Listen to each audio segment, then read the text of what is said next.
Doing? Yeah, really, really well, thanks. All right, now you're a Michelin Star chef. For those of us who want to know, how do you even get to that? Is there an application process? Is there a tryout? Is there a competition? How does that work? The Michelin Guide actually have a team of inspectors, culinary inspectors, that go around to restaurants anonymously. You genuinely have no idea when they're coming in, and you have no idea whether they have been in or you have no idea. So what they look for is excellence, and they also look for consistency, and that's kind of a fun thing for a chef, because you've got to cook for every guest every single night, every single time, and it's got to be good. And I think they keep us really honest, and getting awarded a Michelin star is like winning an Academy Award for a chef. We Mm-hmm. get very, very excited when we get that award. It's very hard to get. So yeah, no, it's one of those things Mm-hmm. that I absolutely love, challenging me and the team to go for, and Right. we've been lucky enough to win them in both my restaurants. So Now, yeah, it's good fun. do your prices go up on your menu? Absolutely not. That's not what you do. You got to respect your guests for sure. Maintain quality, not change prices. Absolutely. I have a question That's for right. you. You have cooked with, for, and against some pretty heavy hitters over the years. I mean, you've got Martha Stewart, Bobby Flay, and other people. Who, if you had to pick a teammate in a battle competition, would you pick as the one you want to cook with on your team? Morimoto-san. He is one of the most unbelievable chefs, the Iron Chef. He's one of the OGs, and his precise and incredible palate. I've always admired the way he cooks. Of course, he's Japanese, and I don't know a ton about that cuisine. I know how to eat it. I love it, but yeah, he would be my partner for sure. I would love to see him. Did you watch the original Iron Chefs that he was on in Japan, where they actually would I have to sure catch the did. I fish sure out of did. the tank, and then they would have to actually fillet it after it was live? Talk about fresh food. I know PETA won't let us, but I wish they would let us bring that to the competitions here, because I think that would take it to a whole new level of I'm freshness. with you. I'm just That sounds like a saying. whole lot of fun.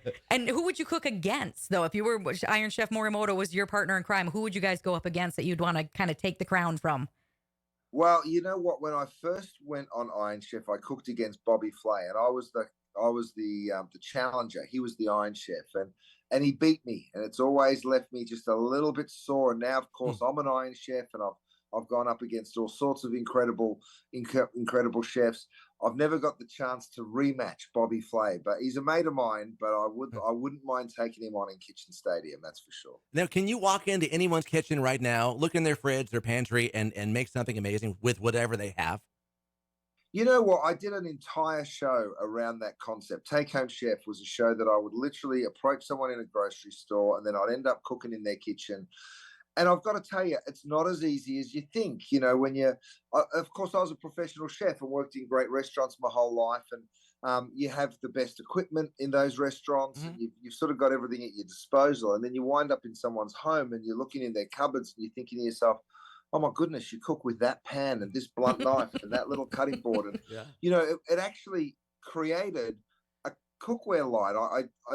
I found it so challenging that I was like, I'm going to go and create a line of kitchenware that I'll make affordable and available to everyone. I've sold it at HSN for years. And that's actually the relationship that brought on this new show that I've done, Getting Grilled with Curtis Stone, is on HSN Plus. It's their streaming app, and you Okay. can stream it free from anywhere. And I get to sit down with all these incredible people, whether it be an athlete or an actor or a musician or a comedian, and I get the opportunity sort of to sit down and interview them, play fun little games outside. We get in the kitchen and cook. I even try and cook something that they tell me they dislike, and I try and make them like it. So that's a fun little element to it. So yeah, it's been a fun show to Mhm. produce, but it all sort of kicked off, I guess. All sort of started from finding it difficult to go into someone's home Right. and cook dinner. Now, is there a cuisine that you just hate to cook, or you feel challenged by, or like a specific food that if somebody said, I don't like that, and you say, I don't really either.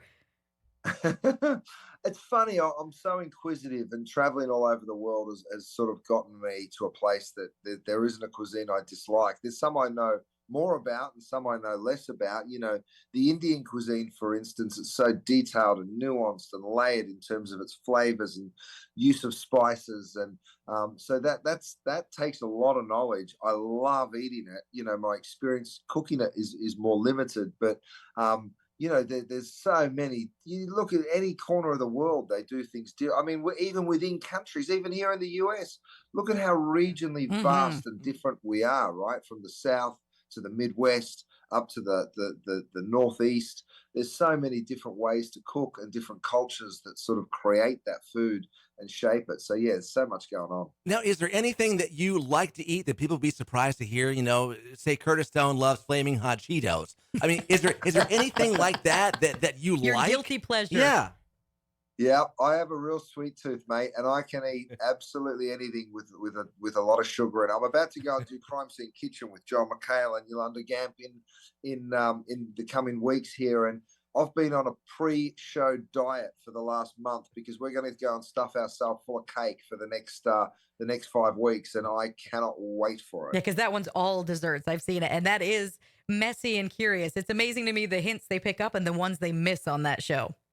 Isn't that so fun? It is. You know, It's a fabulous one to watch. It's kind of like Where's Waldo, but with food hints. Now you have 2 sons too. Do your boys cook with you? Do you think that's something you would make like a kids friendly recipe book or book with them or a show with them in the future? oh goodness, you know what? As someone that's sort of on TV a little bit and writing cookbooks and whatever, they just think I'm a cook. They just think Dad goes to the restaurant, he's in the restaurant, and that's kind of it. They just get into that age that they're starting to wise up to it. And they're like, a friend from school told me they saw you on Iron Chef, or a friend from school, you know. So I've kept it really humble with them. I love cooking with them, and they love being in the kitchen with me. I don't know if I'd do a show with them or not, to be honest. I've never really thought about it, but the idea of just spending time with them in the kitchen and around a dinner table, it's so important to me. And we have some of our best moments there. And look, that's what that show, Getting Grilled, is all about. It's about opening up over food, talking to people, learning people's stories. And it really is, it's what my whole life is around that. So yeah, I think it's really fun. Absolutely. All right. The show is on HSN Plus, Getting Grilled. Been great talking to you, Curtis Stone. Thanks so much, you guys. Thank you, Curtis. Be blessed and keep cooking. Thank you.